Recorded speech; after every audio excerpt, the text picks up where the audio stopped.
Tears of the shining moon, heaven, earth, and sea. I call upon you in this hour, bring magic unto me.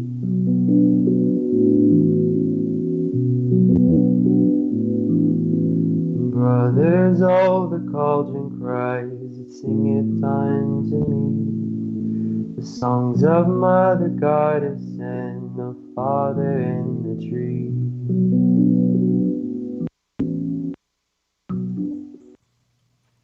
Hello, my lovelies. This is Paisley Wild, and we are off adventuring into the spaces between. Being broadcast live tonight, of course, on Truth Frequency Radio, iHeartRadio, TuneIn, and TalkStream Live. And also on YouTube. Hello, YouTube. Make sure you hit that like button and subscribe, the bell, the whole. You know the drill. It's not your first rodeo. And let's see. Okay.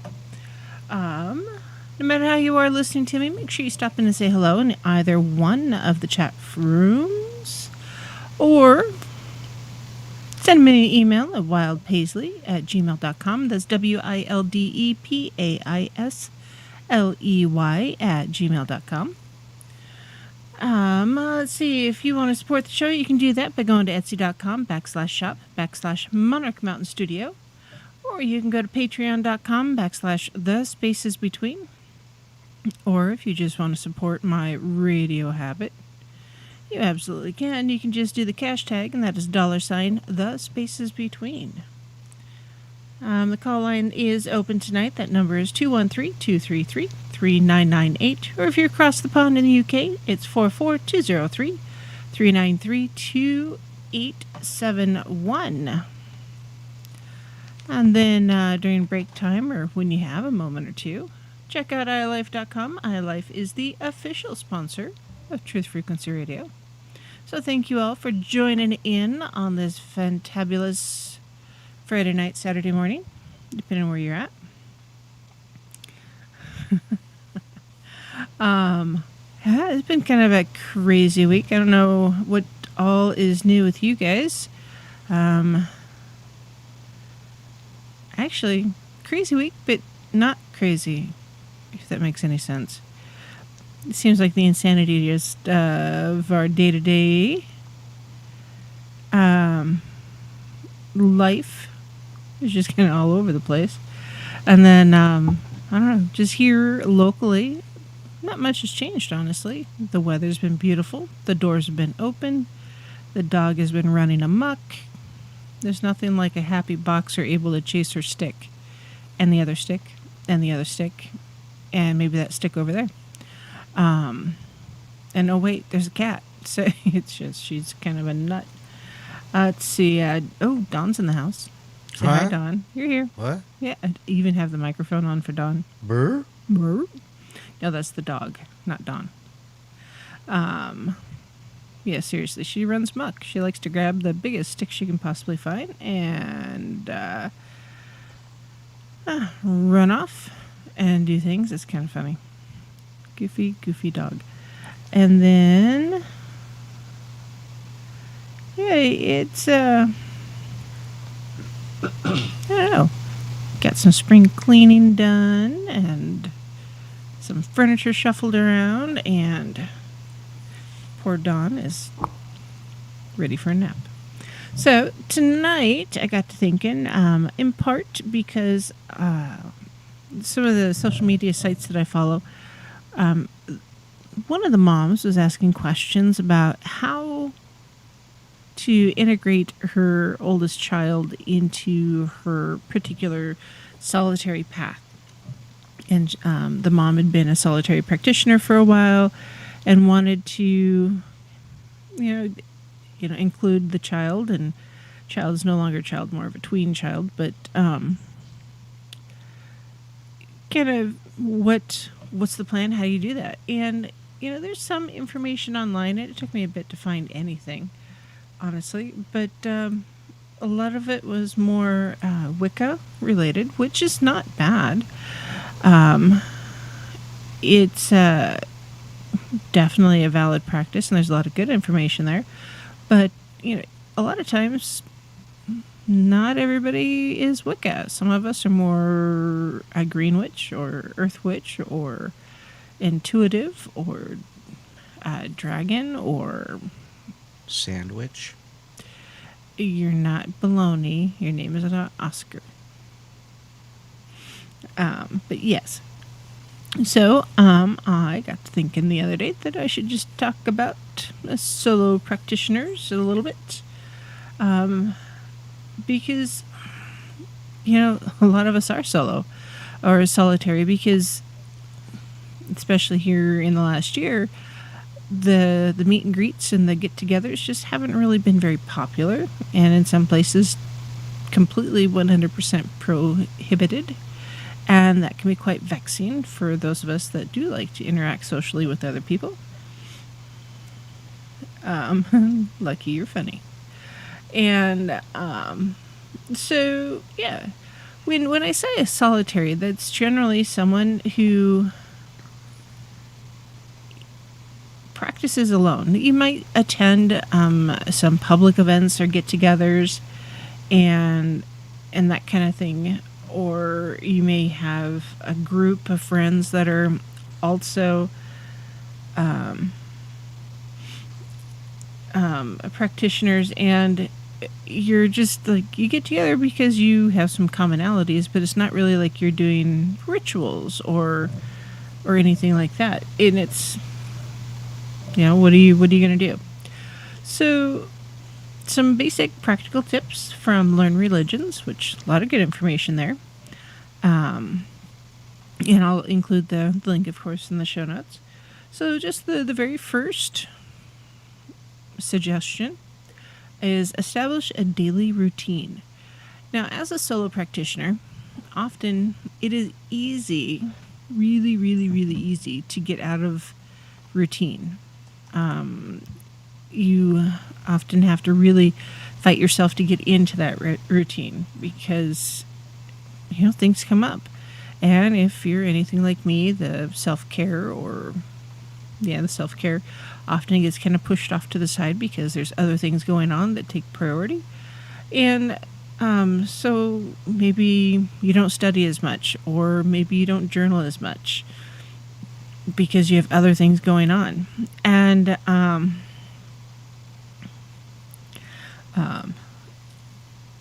if you have that routine and you use it repeatedly and regularly, it'll help keep you on task.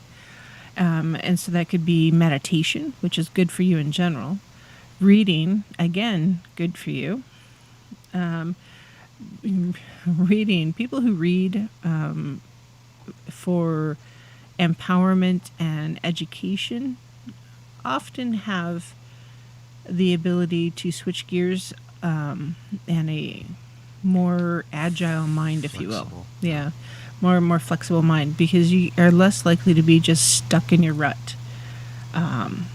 Ritual work, you can have daily rituals, hourly rituals if that's your shtick, or weekly, or whatever works best for you.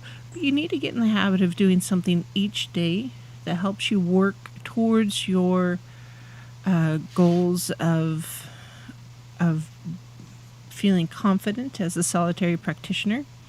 And, finding your way and developing your spiritual path. In talking to people face to face, I often tell people that the solitary path or the pagan path is one really, truly more of a spiritual path than just, learning about magic.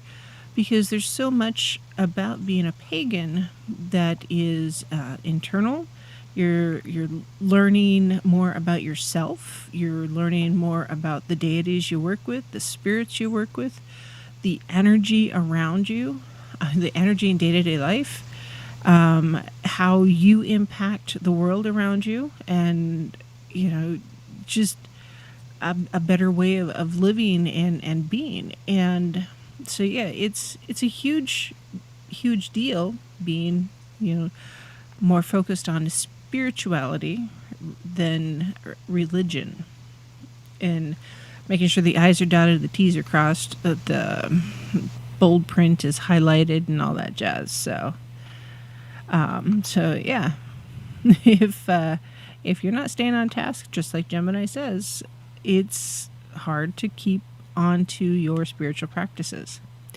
I tend to meditate pretty much daily.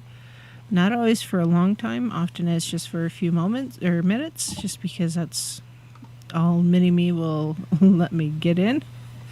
But yeah, I will do the meditation because it helps me to focus on inner healing, because I've got some trauma to my back and my shoulders and stuff. And, you know, being able to do that focus and in meditation has been good for me. But then I've also got some PT I have to do, which is physical therapy, and, you know, just blah. You know, that's another task thing that I have to do. And it's often more vexing to try to keep track of that sort of stuff than it is to just, you know, remember to go to work every day. It's hard. So, number 2 on the list here is write things down.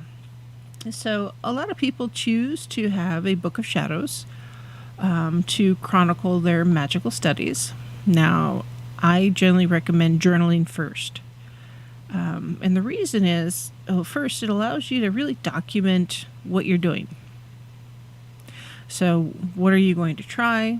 What have you done? Did it work? Did it not work? How'd you feel? Did you have to substitute something because you didn't have an element as part of your ritual or ceremony?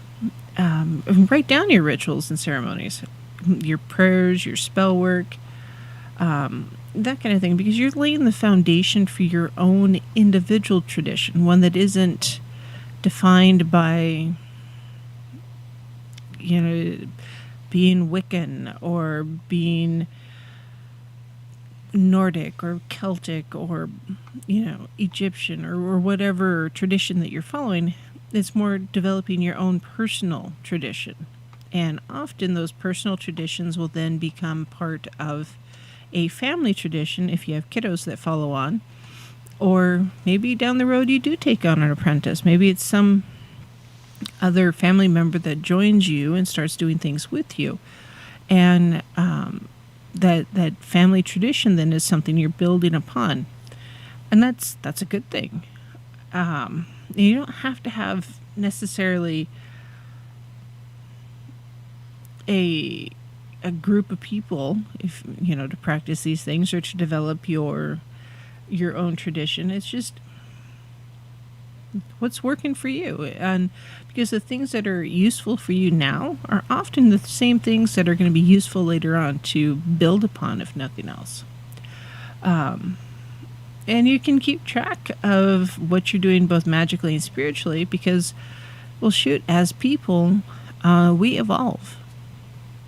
If you learn a concept today and you use it, in a year's time, if you revisit that same concept, you're going to have a different understanding of it. Just like something that you learned 10 years ago, if you go to use that same concept or that same lesson today, you're going to have a different understanding of it and how to apply it to different situations.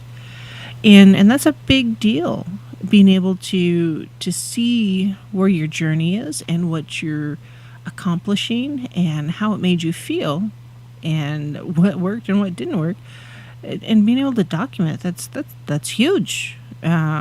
It's like having a roadmap of success that you can look back on. It's like, hey, look, I did these things and it worked and perfect. You know, sometimes not so perfect, but yeah, you just gotta take that deep breath. So third on the list here is get out and meet some people. Sure. As a solitary practitioner, this is a solitary path. You're walking it on your own. But that doesn't mean that you're not going to have people along the way to help you. If you've ever played any kind of video game or card game, not necessarily like playing cards, but like Magic the Gathering or just role-playing game, RPG games, there's going to be someone along the way that says, hey, you know, you need to read this scroll to do this thing, or if you jump 3 times right here, you'll score the special trinket of flying or something. So, yeah, it's, there's always going to be guides along your path. And that's a big deal. But you're not going to meet those guides if you don't meet people, if you don't experience people. And that may be online, because there are quite a few online groups. There's a lot of online groups. There's a lot of Zoom meetings and YouTube groups and other conferences that you can connect with, where you can participate in an online ceremony or ritual or round table of discussion. And that ability to connect with people that are not necessarily on your same path can give you a better idea of just the pagan world in general, and perhaps some insight into things that you have questions. And if they're experienced and you're not, it gives you a chance to ask someone who's experienced. Here locally, we have the Spokane Commons. It's a website. It's SpokanePagans.com. Hey, Flash. And with the going to the Commons, you can see a list of the different online get-togethers and groups or local get-togethers. And it gives you a chance to go out and meet and greet and say hello and bump elbows with real pagans in your community. And there are quite a few online sources. There used to be Wikipedia. Yeah, Wikipedia used to be a thing. But they're not online anymore. They've moved on doing other things, and so trying to find similar groups online has been kind of a challenge. There are smaller organizations. Just be careful with the information you share, practice safe internet, that kind of thing. But if you're not able to find someone locally where you're at, send me the email and I will see what I can do to connect you, because I do have quite a few resources now around the world, which is kind of fun, where to connect with others that are pagans or witches. YouTube, by golly, ironically, right, is a great source. Just remember that not everybody has the best information, and some of it is just their own personal information that they're sharing that might not necessarily apply to you. Let's see. Lucky says, just remember yourself and don't get lost in a groupthink. You can also help others through groups. Yeah, remember yourself. And remember why you're a solitary practitioner. There's nothing bad about it. It's often quite a good thing. It means you are stepping outside of the comfort zone and being your own individual person. And also, you don't have to answer to a bunch of different restrictions and such that don't make sense to you. Let's see. And if you don't have anybody local, you can always just start your own group, your own get-together. If you have a coffee shop, you can put flyers out saying, hey, get together for a spiritual, if you will, or whatever, however you want to word it, something about a book club or get together, that kind of thing. So just, do your research and be cautious putting yourself out there. Know your crowd, know your audience. The fourth one on the list here is ask some questions. So everybody's a beginner at some point with different things. Maybe you've been a solitary practitioner for a while, and you've been following Zeus, just picking one out of the air, and you can, you're into Zeus, you follow Zeus, and then you have a dream, and after some meditation and such, you're like, maybe I need to look at someone else too, and it's not just Zeus, but maybe it's Osiris. And all those things that you knew or learned with Zeus aren't necessarily going to apply with Osiris at all. So you're starting over. And if you need that information or learn more about a different deity, or different rituals or ceremonies, that kind of thing, ask questions. Find a community that you understand, or come on here, ask some questions, which I get. Questions are good. And if you bump into something that has contradicting information, just ask. It's like, hey, I heard here that this is the way we should do things, but I also heard here or over there that we need to do things this way. What's really right? Is there a right? Is there a wrong? What happens if I do it wrong? That kind of thing. In general, if you're coming from a place of authenticity, there's a little bit of room for error, so just take that deep cleansing breath. It'll be okay. But as you're doing and asking questions, whether you're reading it or listening to a video or something like that, don't accept all of that information at face value.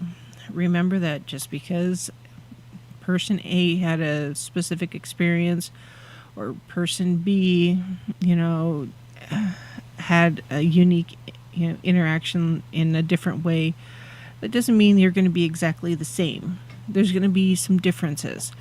And also, just because you read it in a book or online or somebody else says it, doesn't necessarily mean that it's valid or right.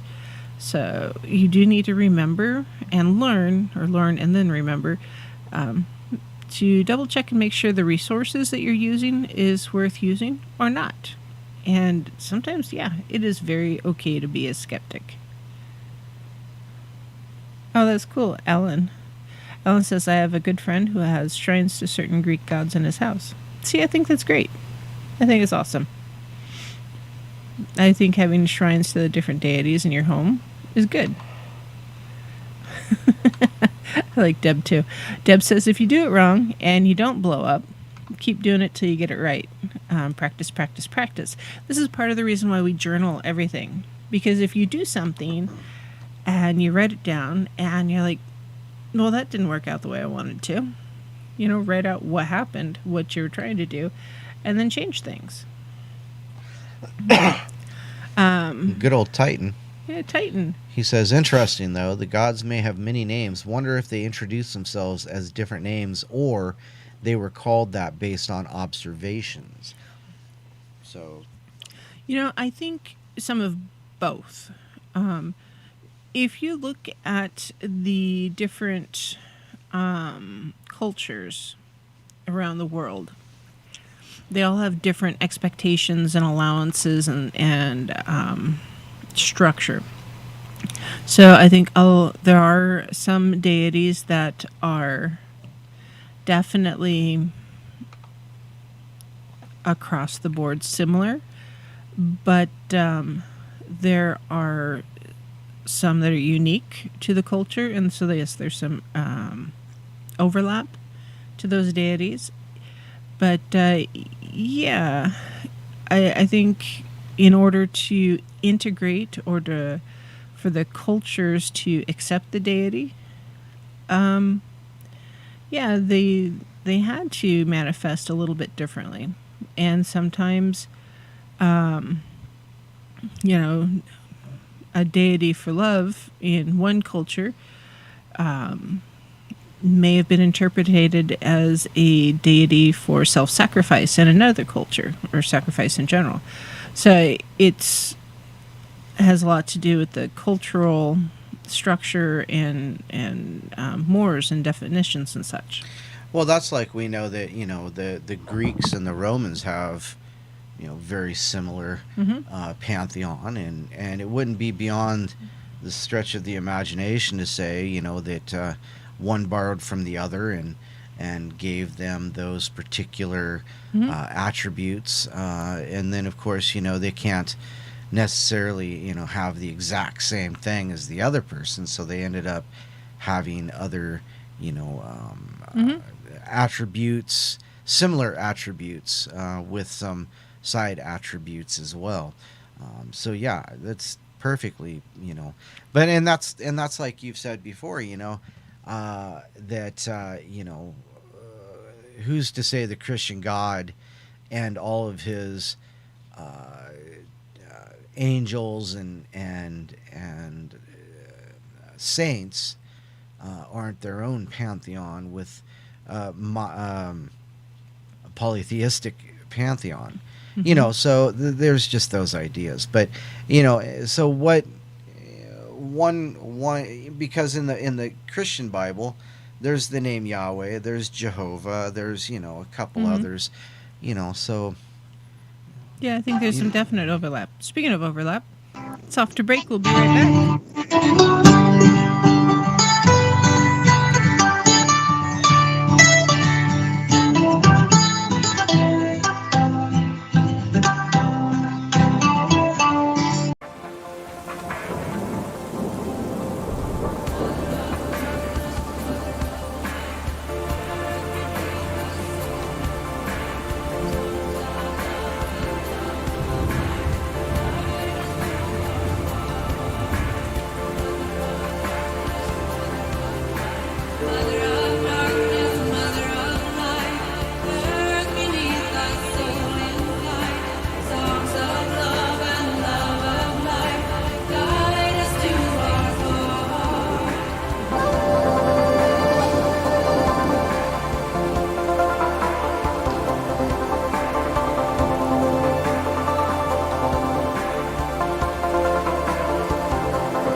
Hello, my lovelies. This is Paisley Wild, and we are off adventuring into the spaces between.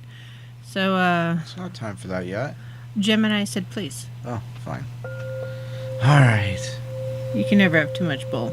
More singing bull.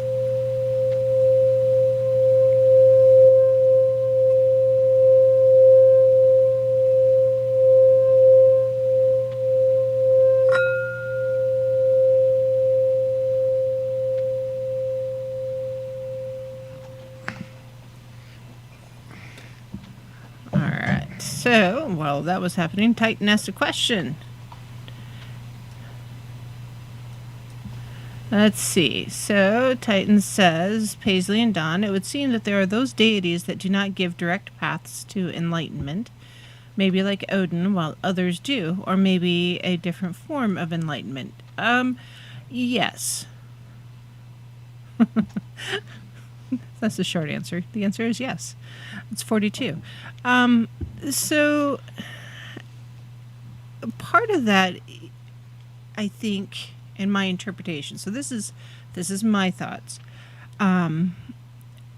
Sometimes the path to interpretation has more to do with what we need rather than what the deity is insisting upon.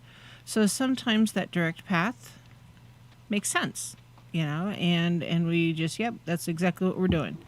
And sometimes the path to enlightenment is many-stepped because we're not ready for the next step until we've mastered the step we're upon. And it may seem like it's all over the place, but it's not. It's setting us up to take the next step. We've gone through perception before also. It just depends on what you're looking for. You may read something, from a pagan as opposed to, an RPG kind of thing, whatever that may be, games, you go through and you do your due diligence and you find, that, this god or that god or this deity, whatever, has these attributes, and some of them seem just total opposites. Like they have two attributes that are total opposites. The thing is, though, is that the person who you're reading may have found this particular deity or patron through one or more methods or different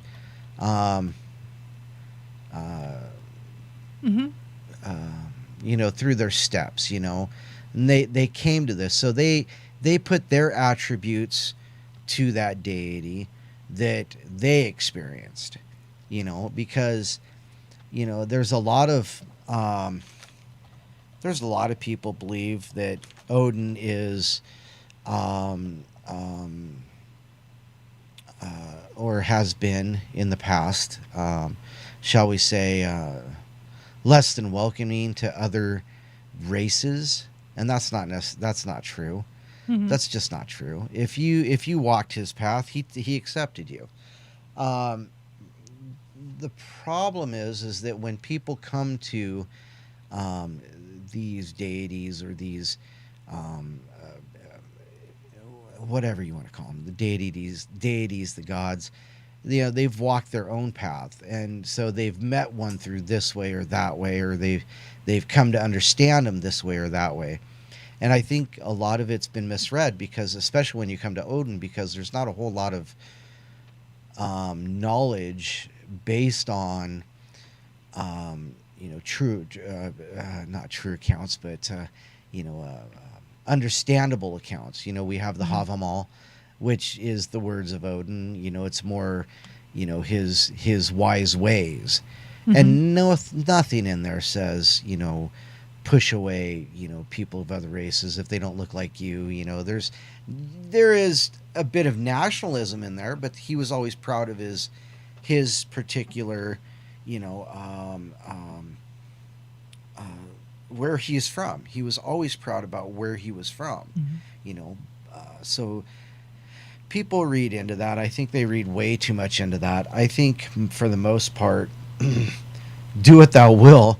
And if you do it right, I'll leave you alone. If you do it wrong, I'll probably knock you in your head a couple times. And so, like I said, it's a matter of perspective. It is.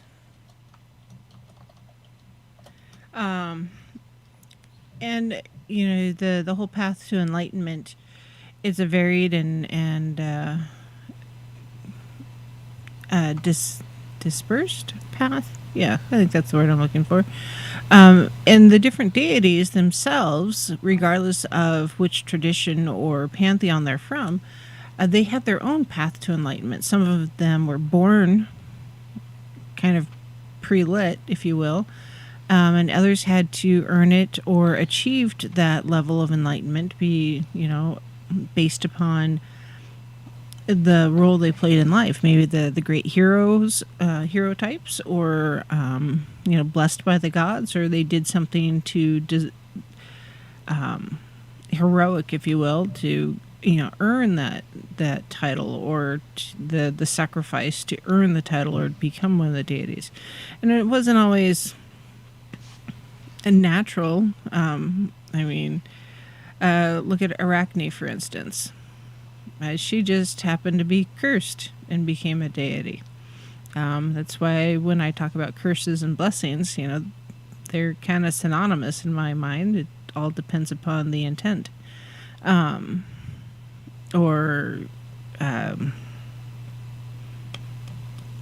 Gorgon. She was cursed. Yep, that was definitely a curse. But some could have viewed it as a blessing as well, depending on where she was at, or she was blessed with an ability to punish those who had harmed her. It really depends on how you look at what happened. Let's see. Just checking just looking at the chat here. Dee says she's shamanic, pretty much a winding path always. LOL. Yeah. And I think true spirituality is not a direct line. It's not a straight line. Yeah. It's a winding path, and sometimes you think you're going the correct direction, and suddenly you tripped over a folly, and you face planted, and you have to get up and make a right hand turn and start over. It's the path to enlightenment, if you will, or spirituality, or true spirituality, is a varied and multicolored path. And the biggest lesson, I think, that needs to be learned on the path of spirituality is learning about yourself, learning about your path, and your relationships that you have with those around you. So, yeah, ask questions. Getting back to my list here, and have conversations, and that's exactly what's going on. And number 5, don't ever stop learning. You could be that grand high poobah, and you're going to still have things to learn. Period. You can't just assume that once you've read a book, or had a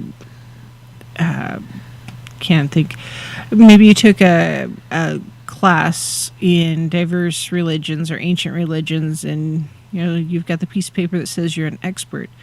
Well, you know what? You can still learn things. Mm-hmm. Don't ever stop learning, because it's important to continue learning. And there's always going to be new books. There's going to be new chat rooms. There's going to be new newsletters. There's going to be new groups to get together. All of that stuff. It never really stops. And if you wonder if you've learned enough or understand it enough, you know what? It's check the bibliography in the back of the book, because there's going to be information there.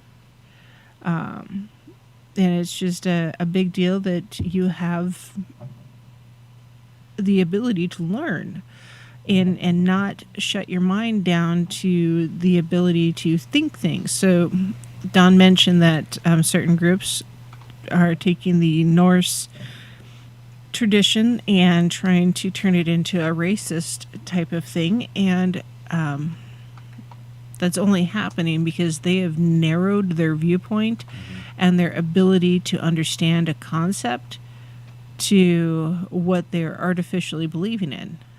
Because traditions and spirituality is cross-cultural. It is not any one particular color, race, creed, sexuality, or anything like that. It is whomever and whatever. And, is there some focus on their particular community? Yeah. Or nationality? Yeah. Because a lot of those individual cultures had a lot of pride in themselves. And you can tell because they were apex cultures there at least once. I mean, the Vikings, Egyptians, Romans, Yep. Greeks, Celts, Scots, first tribes, any of them. They've all been apex cultures at some point, and yeah, they have significant things to be proud of. But I think the true spirituality is not stopping or is not blocking yourself from accepting that those traditions and the spirituality can bleed into other areas. Let's see. Yes. Yeah, Alan says, so Alan is really glad that we're, friendly and everything here. And yes. And we try to be understanding, try to be open, because this is a place of learning and understanding. And, asking the question. So when Titan asks a question, sometimes it's off topic. Sometimes Titan has nothing to apologize for. Sometimes the off topic question isn't really off topic because it's just a different perspective Approach, of the yeah. current topic. And so, when Alan says, a neighbor or a friend, has dealt with ghosts in the past, yeah, you know what? That's a legit thing. And being here and asking questions to better understand that, yeah, absolutely. Or the passing of a loved one, yep, that's, bring it up, mention it. If you've got questions, yep, bring it here. So, yeah, it's, I don't know, I love just having y'all here and asking the questions. It's how we all learn from one another. So, continuing with this article, and I mentioned in the chat earlier that there will be a link to the show notes. An eclectic practice is often what a solitary practitioner has, just because you're adopting things from multiple traditions or multiple places, and you're trying to find out what's working best for you, because what you've got going on is not the same exact thing as the next person or the person before you. And it's okay to have that eclectic approach, if you will. Let's see. And most people may take, or not most, many, let's say many, people will, look at a different specific tradition and be like, you know what? This is great. I like everything about this except for this one thing. I just can't wrap my head around it. And so they follow that one tradition. They learn as much as they can about it. And often the thing that they couldn't wrap their head around will begin to make sense later.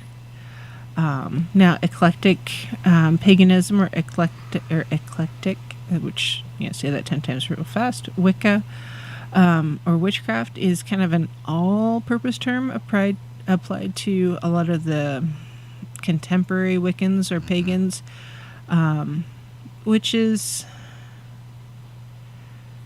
I don't know, it's a catch-all. You're all getting dropped into the same basket. I think intuitive. I started off believing that I was an eclectic individual, but no, I'm intuitive rather than eclectic, because I only pull the information I need rather than a little bit of everything from everywhere. So yeah, it's just it's my own spin, if you will. Now, the coffee group that Julie and I have here locally, we call ourselves Hectic Eclectics, because you know what? We're all busy. And at the last meeting, not a single one of us followed the same specific tradition. So that would be an eclectic group of people. And I think that would be the appropriate term there, just because it is. It just means we all are a little different. We're all our own brand of crazy, which is fine. So another thing that is often talked about or mentioned is the initiation phase within like covens or circles or the etc. And that initiation ritual is a ceremony that marks us as being a part or belonging to a bigger community or coven or circle or whatever the fellowship is that we didn't have before. So in some cases, it's a time when we formally dedicate ourselves to a specific deity. So you cannot self-initiate, by the way, because initiate is something that must include, is a ritual of some sort that includes at least two people. So instead of a self-initiation ritual, it's a self-dedication ritual, because you're dedicating yourself to your path. And it's a way to commit to your own spiritual growth or your spiritual path, and the deities that you are choosing to honor and work with, and finding your way. Let's see. Vlash, holy cow. So Vlash had someone pass nearby, next door, a couple days ago. I'm so sorry to hear that. I hope it was a smooth transition, even though the aftermath was perhaps not as smooth because of the coronavirus, which is vexing all by itself. So, let's see. Again, never stop learning. You're never going to have read all of the books. Now, you may end up with books that you read 2 or 3 chapters of, and you're like, this really isn't the right book for me. And so you put it on your shelf, and you don't come back to it for a couple of years. But because you have it, you're going to come back to it. Or you may end up, wishing you had a book, and you get the online version instead of the hard copy, and then later you get the hard copy, and it's like, well, maybe this not what I remembered, that kind of thing. It's okay to go back and reread your books. I mean, I reread my books all the time. All of them. I have books that I've read 6 or 7 times because I like to read. So, and often if you reread a book, you will be able to go back and read it again, and you'll learn something different because a different point will be highlighted for you. There's different information that will suddenly stand out as, oh, this is what I need to learn now. And again, this is why we're journaling, because when you read the book the first time, it's like point A and point B and point C were really important, and maybe that's all your brain could accept at that point. So you missed out on D, E, and F, and then you read the book again and you pick up D and E, and then you read the book again and you are refreshed on A through E, and suddenly F was the big deal. So you really do have to pay attention to your notes and do what you need to do, because you're going to keep coming back to that same information to learn and refresh your memory on what you've learned. And rituals, as a solitary practitioner, ritual is a real thing. And after the next break, we'll talk more about some of those and the self-dedication a little bit. And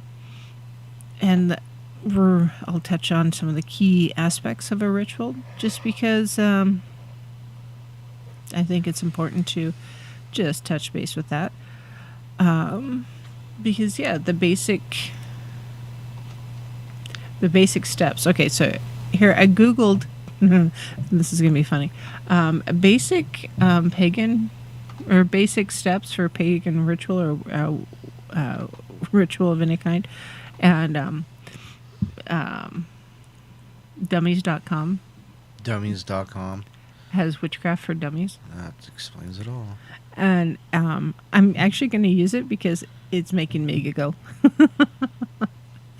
So, Lucky says, yep, so true. Many times she's reread a book and found new details that were super important, or sometimes the frequency I am at on a different day, the pictures will be more focused. Absolutely.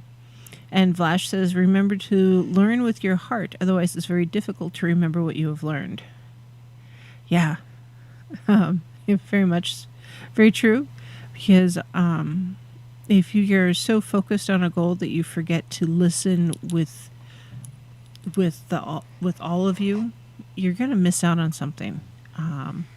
It's kind of like reading and having a toddler yank on your arm at the same time. You're gonna miss something, and it's vexing and frustrating. Just slow down, reread. It's okay. So, dummies.com. Seriously.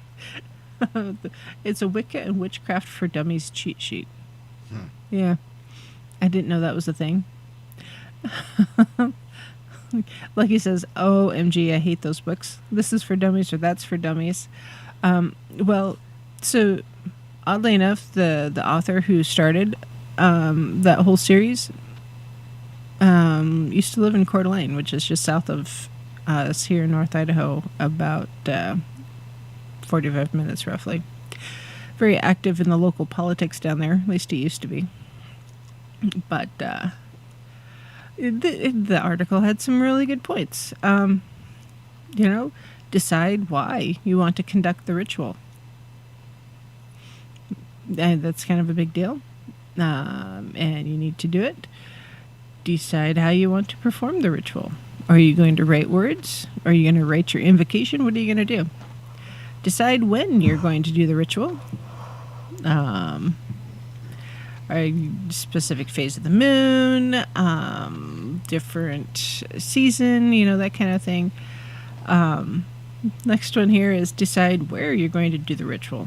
Are you going to inside, outside, that kind of thing. Good night, Julia. And, are you going to set up an altar? Are you not? Are you just going to carry your tools in your pocket? What are you going to do? Cleanse the space and yourself. Now, personally, I generally cleanse self before I even start the ritual, just because that's my process. But sure, you can cast a circle to create your sacred space. Invoke or welcome the deity according to your specific beliefs. Conduct the ritual observance. In other words, if you're celebrating the Sabbat or Espat. Raise the power, work the magic. Ground out the excess stuff. Thank the deity or the spirits that you're working with, and then open the circle, and you're done. I actually forgot to add one step here, and that's clean up after yourself, which is a big deal, because if you're doing a ritual, for instance, that is out in a park or in the woods, clean up after yourself. Don't leave your candles for other people to pick up, or debris. Yeah, we'll leave it at debris. Here locally, somebody had a ritual about 2 years ago. Supposedly had a ritual. And they left all these melted candles and stuff all over one of the picnic tables. It was just really rude because, somebody else had to come along and clean it up. And to be respectful of your space. Just be respectful of your space and the world around you. You're a pagan. You're there to, you're supposed to be, celebrating the earth a bit more. And so, yeah. Seriously.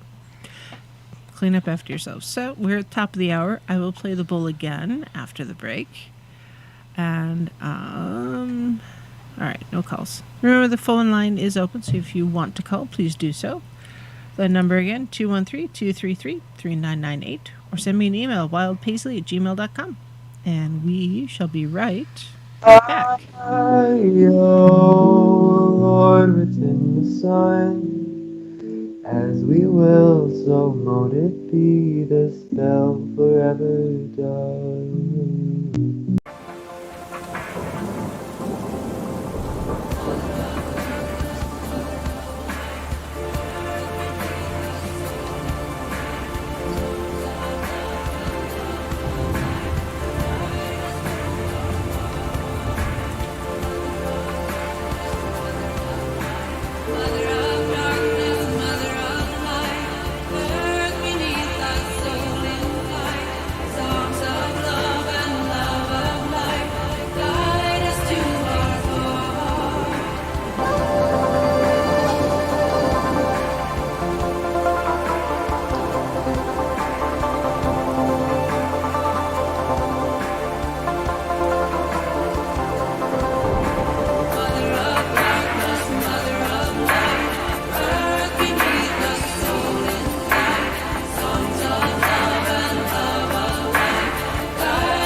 Hello, my lovelies. This is Paisley Wild. Do some more singing bowl.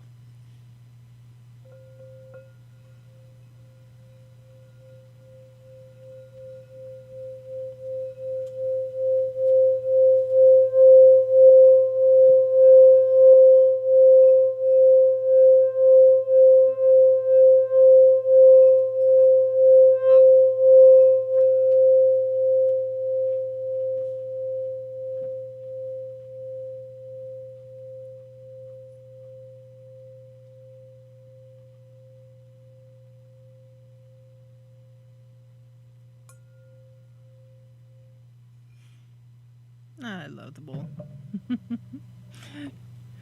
Alrighty. So, before we move on, Alan says, I probably had a paranormal experience. He randomly threw rune stones throughout my neighborhood. Yeah, probably, Ellen.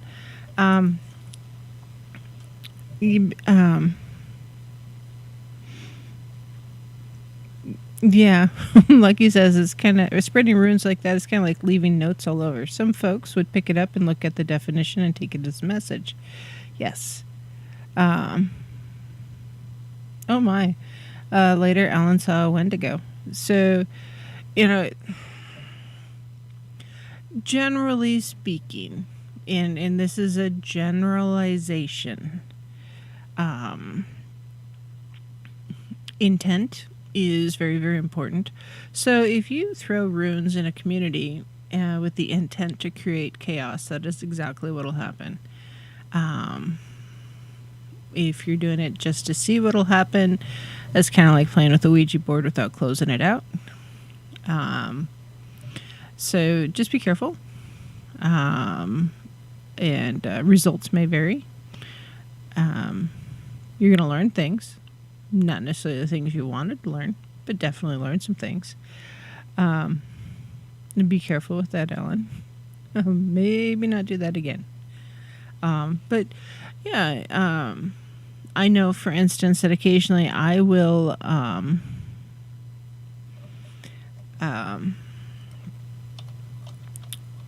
leave coins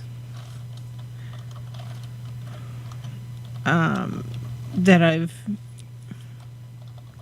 encountered, or I'll drop coins intentionally sometimes, depending on where I'm at, just because I know that somebody else is going to need that sign of luck, whatever it is. And I think, yeah, I guess that's all my thought there.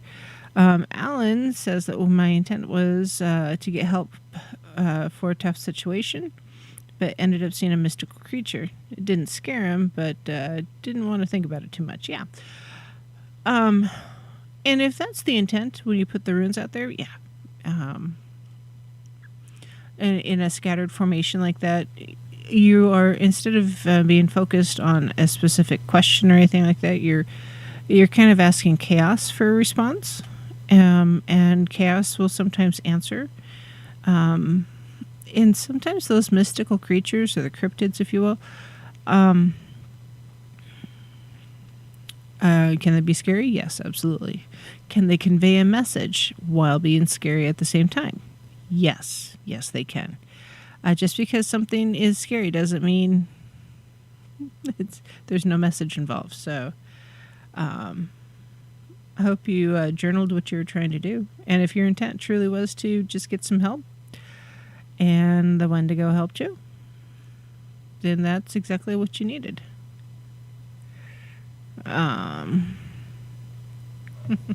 Vlash, Mini-Me is my daughter, so yeah, she's a pistol. That's what she is. She's just or a firecracker, whatever word you want to apply to her. She's just a highly active individual. Very, very active. She's going back to school on Monday. We're taking a sabbatical from the homeschooling, and she is going to go back to school. And I'm kind of looking forward to somebody else challenging that little brain for a little bit, because wow, can she pick up some information? Yes, she can. Yes, scary smart, Lucky says. 100% scary smart. So, solitary rituals. So, Alan says the Wendigo did not help. Terrible stuff happened shortly after. Well, in that case, the Wendigo may have been more of a sign that life was going to change. Because sometimes those cryptids are signs themselves. Yeah.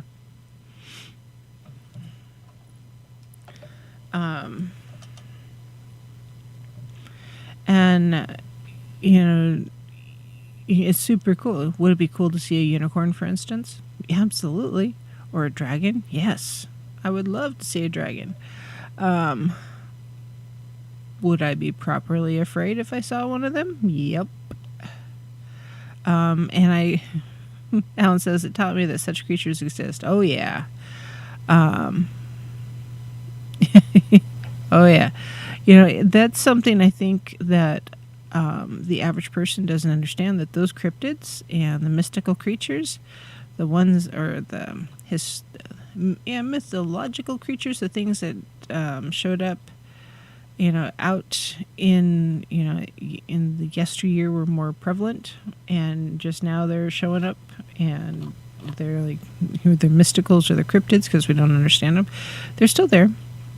They just don't have to be in our face. You know, even the age of technology that we're in, where everything's on camera, you know what? Yeah, I think all those things are out there, and they're just really, really good at hiding. Lucky says, right, where are all the friggin' unicorns? Why is Sasquatch and Wendigos? Where's all the cooler creatures? Yeah.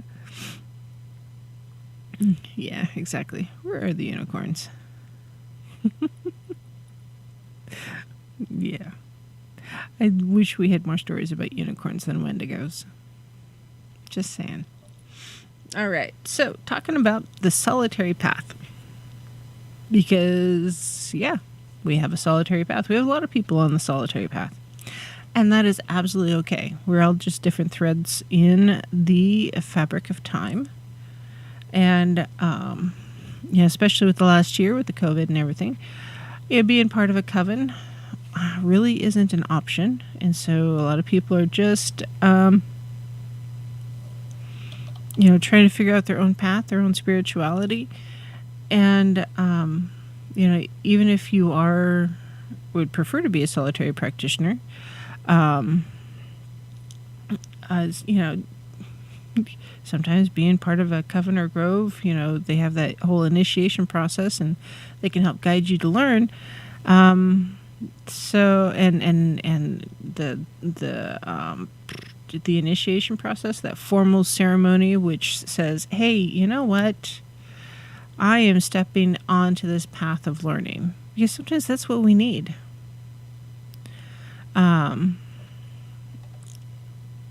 Sometimes we need that defining moment that says, you know what, I am setting apart myself from the things that I've experienced in the past, or the things that I've done in the past.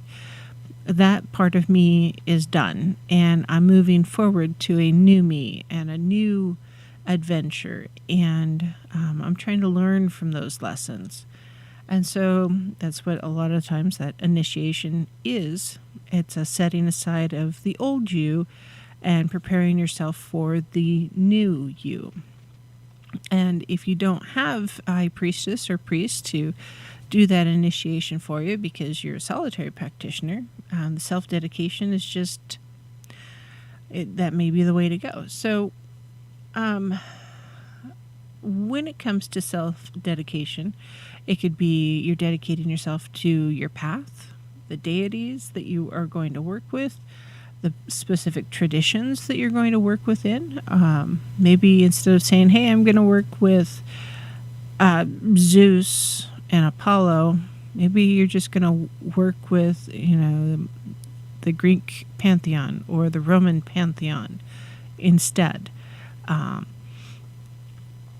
that would show that you are seeking more information from those deities and as a whole, and you're looking to discover more about them and yourself on the path where you're learning more about them. And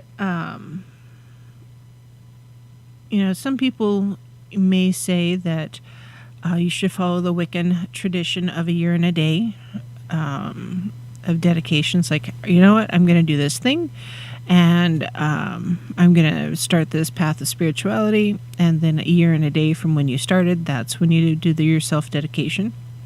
Or you do your dedication, and that's it. And then kind of like, your birthday, you just do a remembering on your dedication day. It's just like your baptismal day, or the day your confirmation day.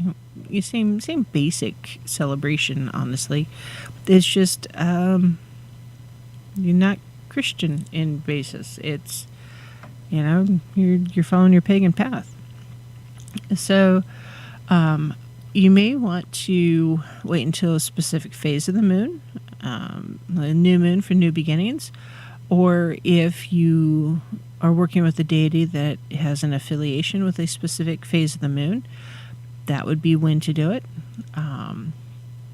Or a specific season that they are often associated with, that would be when to do the self-dedication. Now, self-dedication really truly is a commitment, though. It's not just a random thing. It should have some thought behind it and a plan. One of those things you've journaled about for a while, and it's like, I'm feeling called to do this thing. It really means a lot to dedicate myself to this path. I'm going to do this thing. And it's not just like, ooh, hey, it's the first of the year.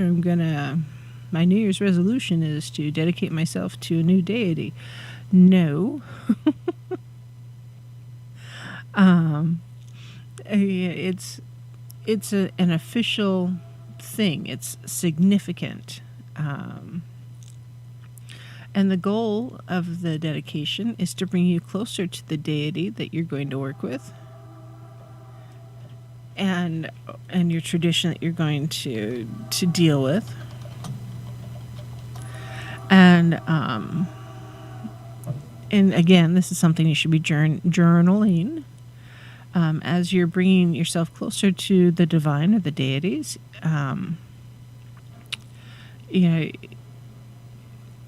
Sorry, the train noises.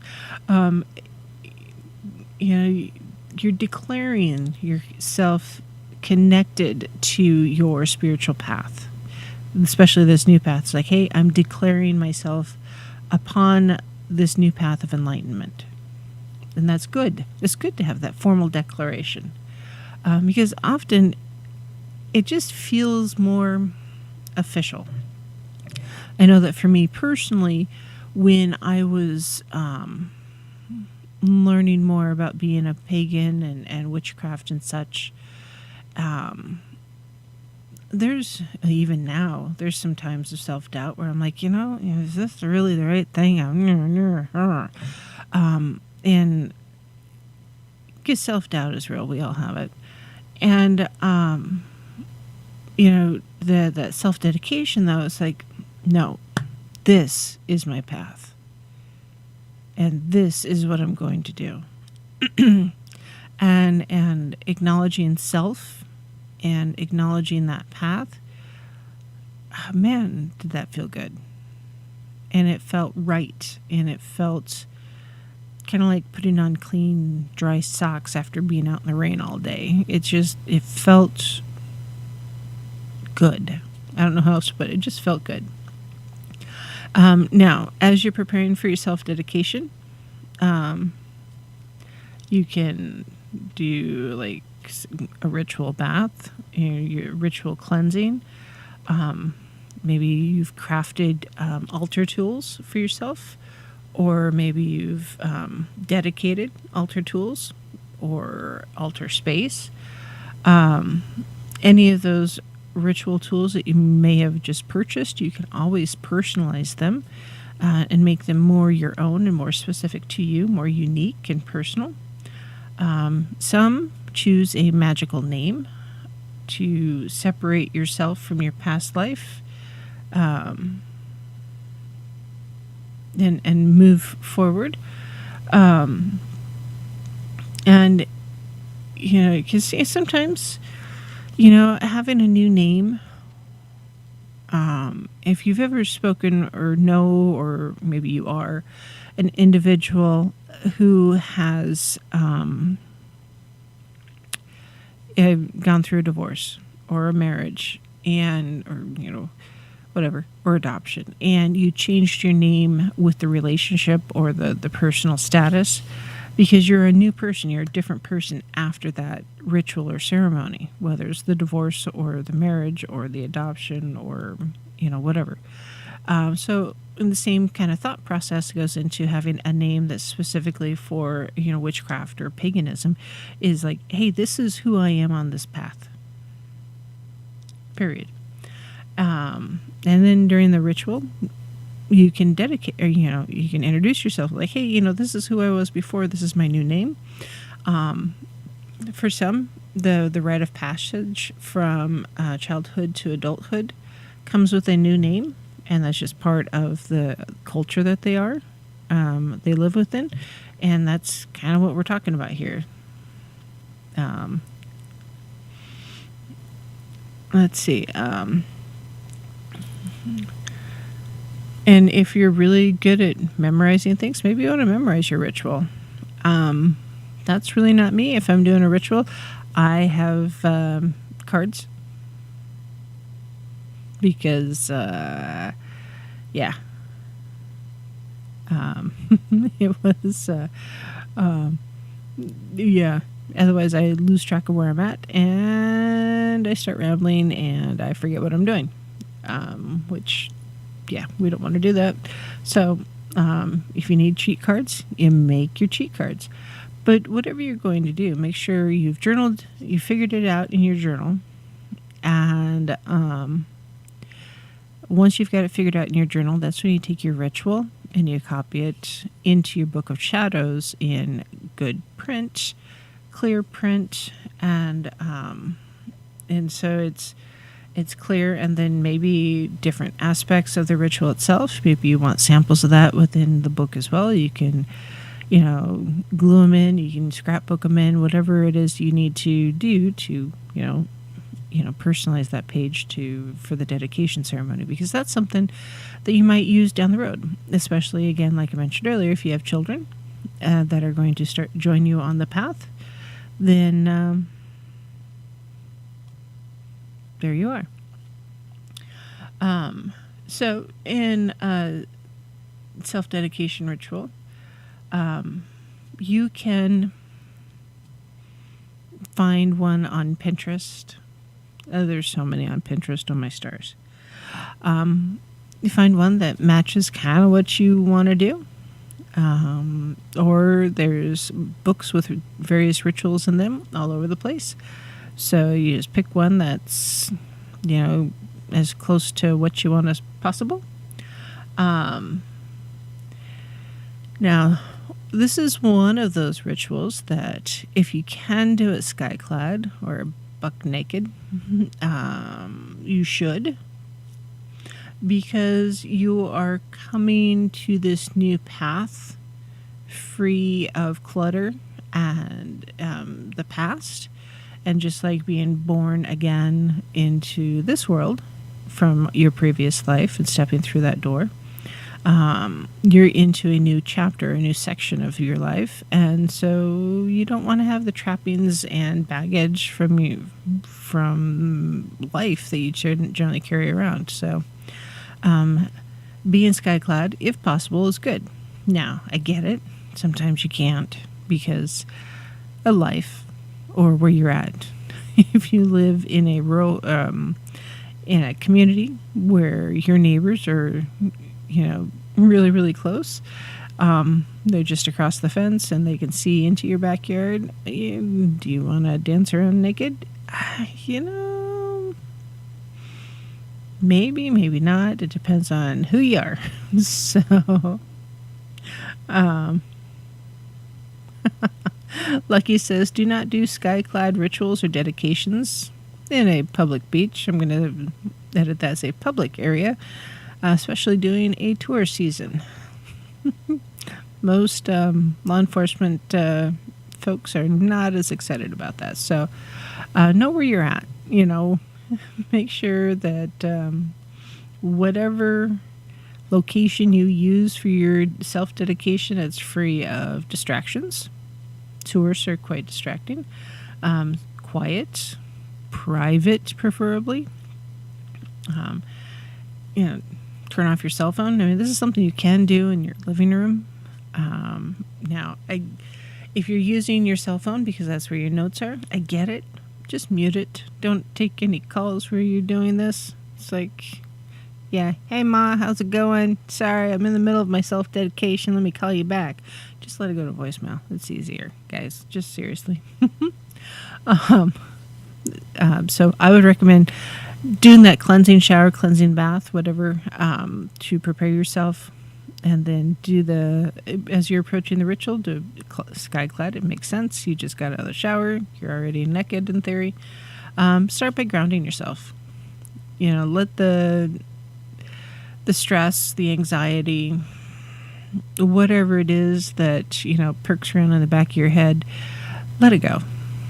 You know, because you've been kind of looking into this anyways, you've worked through the grounding process. You know how to let the energy out through your roots and your branches and soak up all the good stuff. And, you know, shut out the mundane, the stuff that doesn't really matter as much.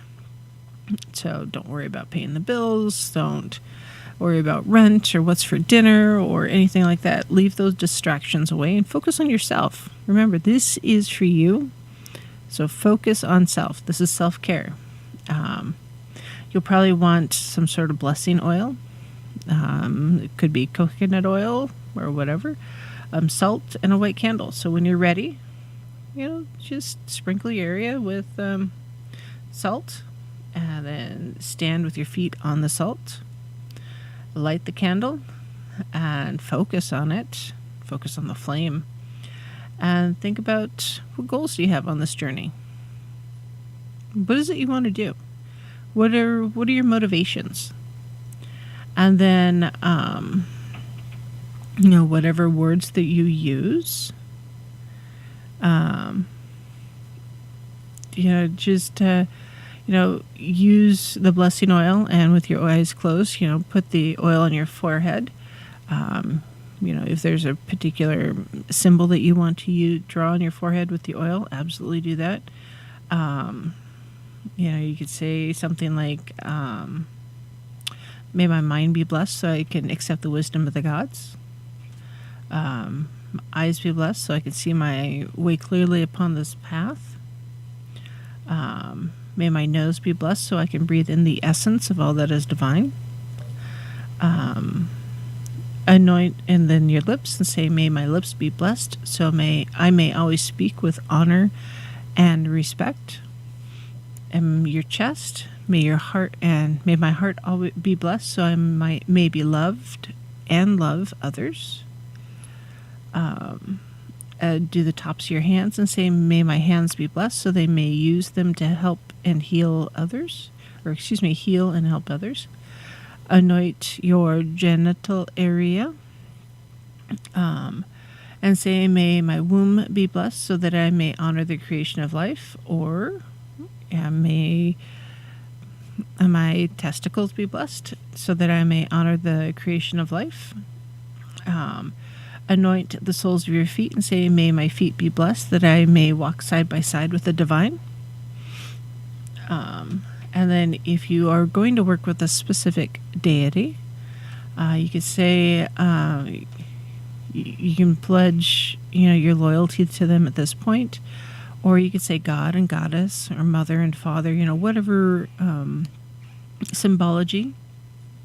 So tonight I pledge my dedication to, for me, is Hecate, and I will walk beside her, or walk with her beside me and ask her to guide me on this journey. I pledge to honor her and ask her that she allow me to grow closer to them. As I will it, so shall it be, or as I will it, so mote it be, depending on how you want to end it. And it's just real basic.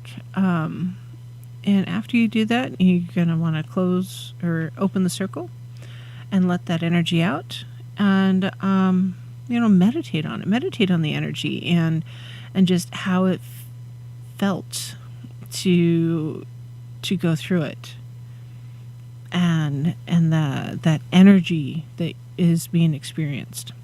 Speaking of energy, on that note, it's our last break already. Can you believe that? Tonight is just flying by. So we will be right back.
Sisters of the shining moon, heaven, earth, and sea, I call upon you in this hour, bring magic unto me.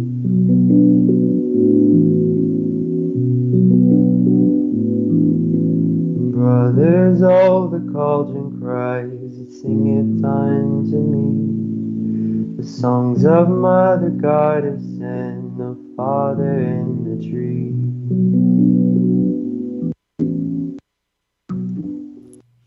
Hello, my lovelies. This is Paisley Wild, and we're off adventuring into the spaces between. So, yes,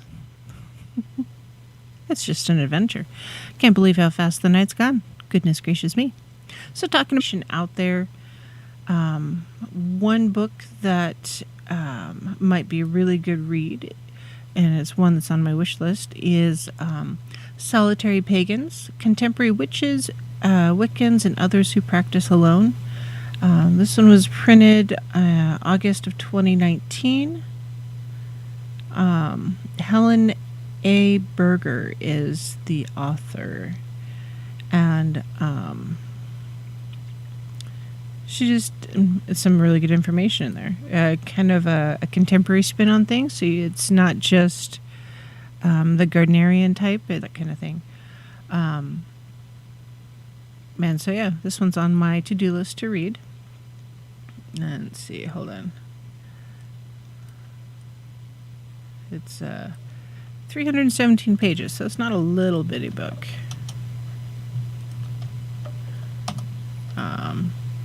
Definitely one that I would like I said, I would like to read. Another one would be Rites of Worship, a Neo-Pagan Approach by Isaac Bonowitz. And the reason for that one is just they talk about, or Isaac talks about a common structuring or of different rituals, because once you have an understanding of the basic ritual, or at least have read a specific ritual, regardless of what it's for, it's a lot easier to then turn it into a ritual for solitary practice. The reason for that, or reading it first, is that we, what the group practices or what the group would do, and you can fine-tune it then for you yourself as an individual, because there's not exactly a right structure or the exact way to do a ritual. As an intuitive witch, I do a lot of things kind of by the seat of my britches. I don't always do all the steps. I do the basics. For instance, the first step would be consecrating the space. Yeah, that was a big one. Just making sure I have it done right. That's, centering, grounding, that kind of thing. Is it a specific type of ritual? And then recreating the cosmos is the number 2 here. So basically it's you're commemorating the creation, but also serves to put the individual into the context of the universe and the beings that inhabit it. So this is the calling of the quarters when you cast a circle, or the elements, and then an invocation of the deities is next. So this is really when you're raising the power and doing the thing, and then receiving power is the next, and this is when you're doing your spell or your ritual, and then you end the ceremony and you say thank you and goodbye to the deities and open the circle and let the energy go. So the rituals for an individual are generally going to be simpler than a ritual for a group. For instance, the group Beltane event that I went to a couple years back is pretty awesome, because I got to see how a different tradition did their Beltane, and they had to provide, they did an intention setting for everybody there, so they had to make sure they had enough writing paper and some writing utensil, and then the little fire they had to burn the intention in, that had to stay going for the whole duration, regardless of how many people were in the circle. And the circle could have been 10 people, or it could have been 60 people. I think we ended up with about 50 after everything was said and done. And so that was important. That was good. But making sure you have the supplies and all the bits and pieces necessary for a group event is significantly different than what you might need for yourself. Because you yourself, most of us, we can put the stuff we need for a ritual in our pocket. if it's just for us. So if you're out hiking or walking, and you find a nice tranquil spot on the side of the trail, and you're like, hey, you know what? I'm going to just, offer a ritual ceremony prayer to the deities and thanks for blah, or to celebrate this, or ask for that, whatever it is, if you're by yourself. Yeah, like I said, you can put it all in your pocket. Let's see. Did that one. Yep, I'll have that in there. Sorry, talking to myself. I'm starting to close out tabs because I don't need all these things. A lot of our solitary rituals and such, they don't seem as structured, but yet they are. They're just, again, abbreviated and not as detailed necessarily or as intricate as a group ceremony, because often that group ceremony, especially with a Wiccan tradition, they're going to have a masculine and feminine deity representation, and in addition to, sometimes there's a patron deity, depending on what's going on, and the offering, and then the ritual itself, and the opening and the closing of the circles, and so many ands, right? Well, if it's just you, nice and basic and straightforward. After you've participated in your ritual, you're as a solo practitioner, you do have to do something with your ritual offerings. Now, this is what would normally be left to the high priestess or the high priest to take care of and manage, or someone within their under their umbrella or under their care or guidance or direct student to be a part of the priesthood of some sort, is designated for this cleanup. But if you're a solo practitioner, you need to take care of it yourself. So just real quick, when it comes to taking care of your offerings made during a ritual, the methods can vary depending on what it is that was offered. And does your tradition or the deity that you called upon require the offerings to be dispersed or disposed of in a specific way? Because some do. Some are more formalized and have different restrictions. So, one, make sure you've done your research so you know what you're doing. And then also make note, what is it that you're offering? If it's an organic material, that's going to have a slightly different disposal style than something that is non-organic. And then some spells and rituals, you're actually getting rid of whatever that offering item was within the spell or ritual. So, the first step, fire. Fire is good. Almost any ritual offering can be disposed of by burning. In some traditions, burning is an essential part of the ritual, because that's what you got going on. Sometimes burning the item is tied to the working. So, like, if you're trying to get rid of something from your life permanently, burning is often a really great way to get rid of it. Earth and water. So if the item in your offering is organic, like blood or fruits, vegetables, tobacco, plant materials, you might want to consider burying it. So gardens are really a good place to put this, or a compost bin, because those nutrients will then go back into the soil as a biodegradable, so it's continuing that whole circle of life, which is a big deal also, because as a pagan or witch, we're often really focused on the circle of life and taking care of things. Now, non-biodegradable items can be buried, like candle stubs or incense remnants.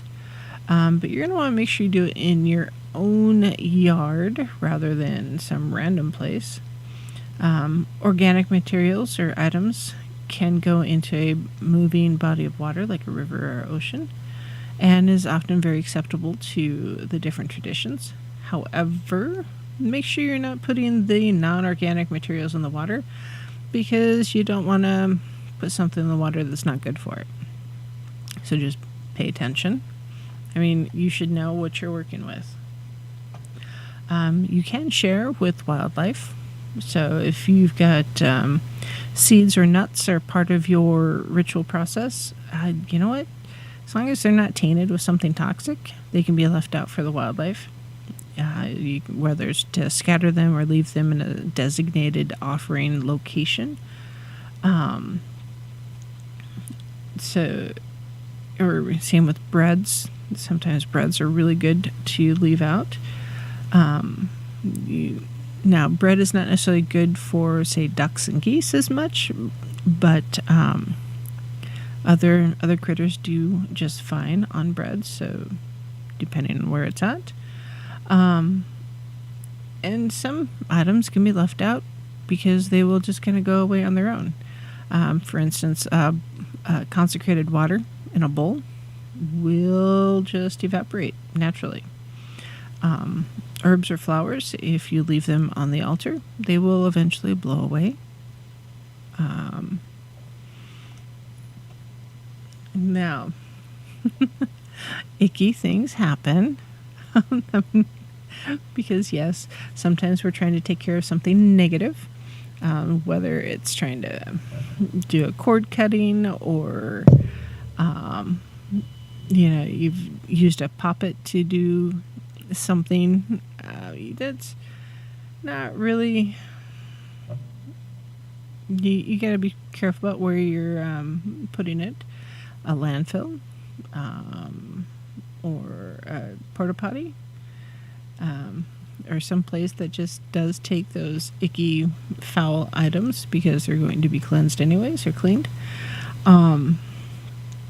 So just make sure you're not putting it directly into the ecosystem because it might cause damage down the road. Now, some items do purposefully need to be buried in certain locations, like at a crossroads. But that's more powerful magic or intention, because some things, just be careful with that energy. The crossroads definitely have it. Vash says, up in Norway, I shared my organic material with the doves. They loved it. Yep. Alan says he read that if a pregnant woman urinates on a garden, the plants will bloom quicker. I don't know. Maybe? That's the first time I've heard that one. Possibly. I don't know. I know that I've done a few rituals or spells where I've had something left over. Sometimes I will take my components, whatever they are, and I'll roll it with a piece of fabric and tie it with the string and then hang it in a tree. I've got a few spells that I've done where I've left them hanging in a tree here on the property, and then the wind either carries it away, depending on what it is, or natural causes, rain and sun and wind and birds, deteriorates and it falls from the tree. So it really depends on what kind of magic I'm looking on doing. Alan says that was in an article from yesterday. There's enzymes in the urine which helps the plants grow. It's very possible. Because there's a lot of stuff in a picture. It could happen. Absolutely. I just hadn't thought of it that way. I don't know anybody who's pregnant right now to try peeing on my garden when I get it planted. Because this year I'm going to have a garden by golly. I'm a little concerned about the food supply down the road.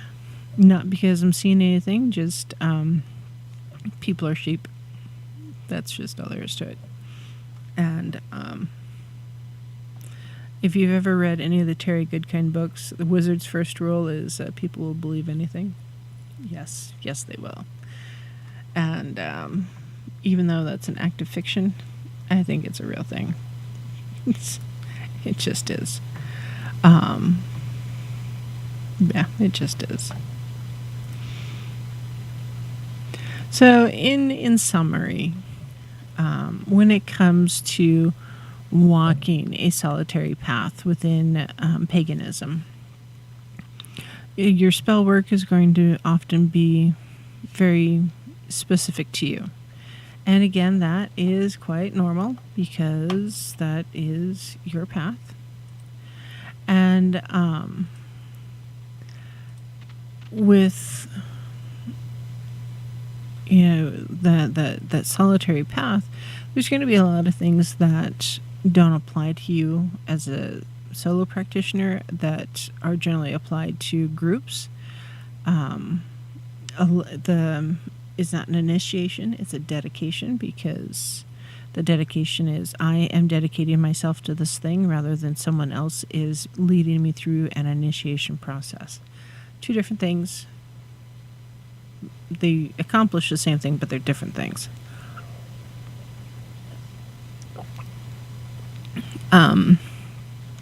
And you want to make sure you are using the right dedication for what you've got going on. I went over one briefly, and a link to that particular dedication will be in the show notes. And that's something you can modify to your own needs because, again, everybody's going to be on a slightly different path. And the one I had, it was written for the Lord and Lady, I think it was. But for me, when I did my dedication, my self-dedication, it was to Hecate. And here it has been years. And I'm still quite happy with my dedication because for me, she's quite the mother figure rather than an angry, bitter person. But, you know, that's just the way of it. And I think we need to remember that not everybody is going to have the same relationship with any of the deities that they would have with another person. And it's not because nobody's exactly alike, although that has a lot to do with it. It's because we all interact differently. And my interaction with each of my listeners, if I were able to see you in person, would be a little bit different. My coworkers, I interact with them, a little bit differently. My family, each one of my family members, slightly different relationship. Same with my friends. And so why would I ever assume that my relationship with the different deities would be the same as anybody else's? It just wouldn't. That's probably one of my biggest beefs with Christianity is the assumption that everybody's going to believe exactly the same or else. No, because I don't. That's a unique relationship. You don't have to have a coven or a circle or a grove or a moot or anything to be a practicing pagan. You can be an independent, solitary practitioner. And for some of us, that is the best way to be. I do recommend having some sort of interaction with a group in some way, shape, or form, just because it's good for you to have that interaction. Speaking of, tentatively, Hectic Eclectics, which is local here, will be getting together for coffee. Hold on, let me double check. Right about the 21st of March, which is a Sunday.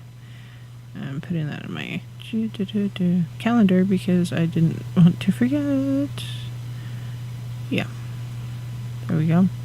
It's tentative, and I'll put it up on the Facebook page because, yeah, I think it's important for us to get back to that normal of getting together. Thank you, Alan. I hope you have a fantastic day. And I don't know, I've been here for 2 years. I don't see myself going anywhere for a while. This is fun. I get to talk about me, and it's kind of all about me for 2 hours. Twice a week. Lucky, I think everybody's going to sleep because it is late. Even Mr. Don went to sleep, and Drama's asleep off to my side. So, Journal, journal, journal. I know I talk about journaling in almost every show that I do. I think it's important to journal your path, your divination, your dreams. I see in the chat room.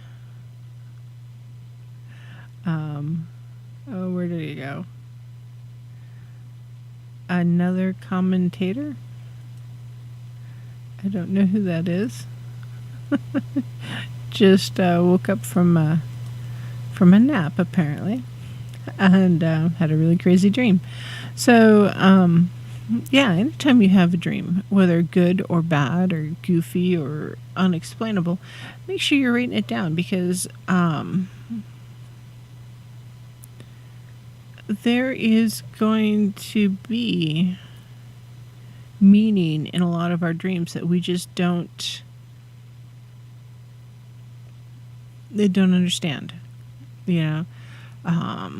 Either we're not seeing it when we first have that dream, like, oh, that's what, I had this thing and I don't know what the feather means and I'm just going to ignore it for now. And then 2 weeks later, it's like, oh, that's what it was.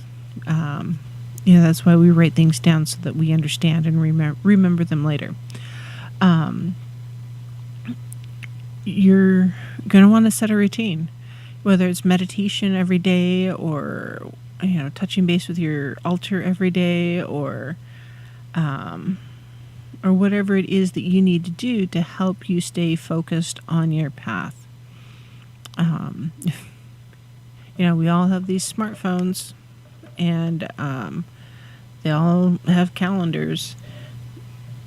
Set calendar alerts. Hey, every morning at 8 a.m. I'm going to do 20 minutes of meditation. Or every afternoon at 4 p.m. I'm going to read for an hour from a book that is not for entertainment. Or every night at 9:30 p.m. I'm going to journal for 30 minutes. Whatever it is that you're trying to establish for yourself as a ritual or ritual type behavior, that schedule, that keeping things on point so you can keep your path fresh. You're creating your own structure. You're creating your own tradition, doing all these different things, and it's good. It's good to do all these basic steps again and again and again until they become second nature. And once it's become second nature, then it's habit, and we automatically do it. And so it's easier to not lose sight of the goal of enhancing our spirituality and growing upon our spiritual path. And it's also, once all those things become habit, whether it's the meditation or the journaling or, connecting with our altar or our deities, it's harder for someone to sway us from the path that we're on, or to create discord within our minds and ourselves about the path we're on. Because that, I think, is what so many of us have experienced, is just in talking to someone in our family, it's like, oh, well, you're going to hell or whatever because you're on this path, and oh, blah, blah, blah, growl, growl, growl, bark, bark, bark. Well, if you're not doing the same work day after day after day on your own spiritual path, it's going to be harder to ignore those naysayers or those that are poking at you. Marie says, I need to listen to what my guides and gods are telling me. Yeah, we all do, honey bunch. We all do. And sometimes they whisper instead of shout. So, journal, journal, journal. Love yourself, guys. Listen to what the signs tell you, your spirit guides, your deities. The message is there. We just have to stop, take that deep breath and listen. That's what the meditation's for. It's that deep cleansing breath so we can hear it. So that's it for tonight. I think Duke is on next, talking about some Bigfoot stuff. And then I'll be back tomorrow night at 9 again. And until then, merry meet and merry part and merry meet again. I thank you guys for joining, and have a great night. Bye-bye.